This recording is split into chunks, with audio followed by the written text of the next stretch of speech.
पहले दोस्तों, आप कैसे हैं? उम्मीद है मस्त होंगे, स्वस्थ होंगे। और मैं हूं आपकी रीता। मेरे यूट्यूब चैनल पे आपका स्वागत है।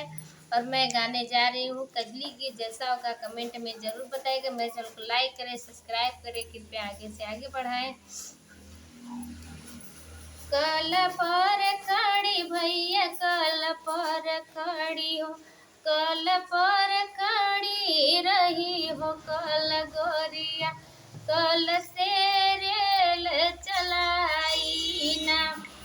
कल पर खड़ी भैया, कल पर खड़ी हो, कल पर खड़ी रही हो, कल गोरिया कल से रेल चलाई ना।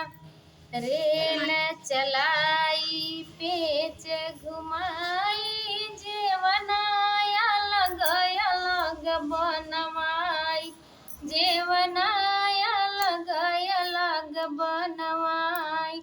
जेव राम भैया जेव राम हो, जेव राम लखन दूनो भाई, सीता चरण डोलाई ना।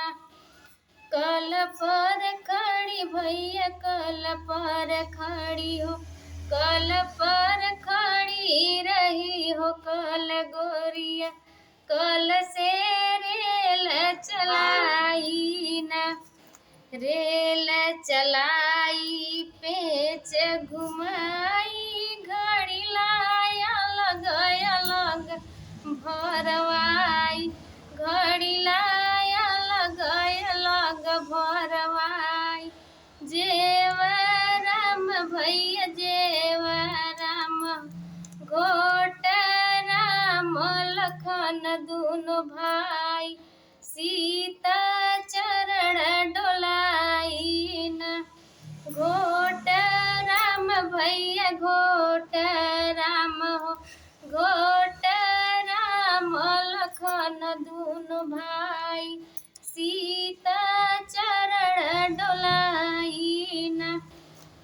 कल पर खड़ी भैया, कल पर खड़ी हो, कल पर खड़ी रही हो, कल गोरिया कल से रेल चलाई ना।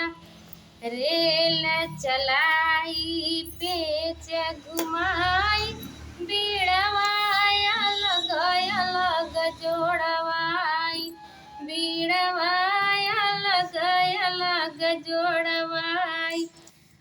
कूच राम भैया कूच राम हो, कूच राम लखन दूनो भाई, सीता चरण डोलाई ना।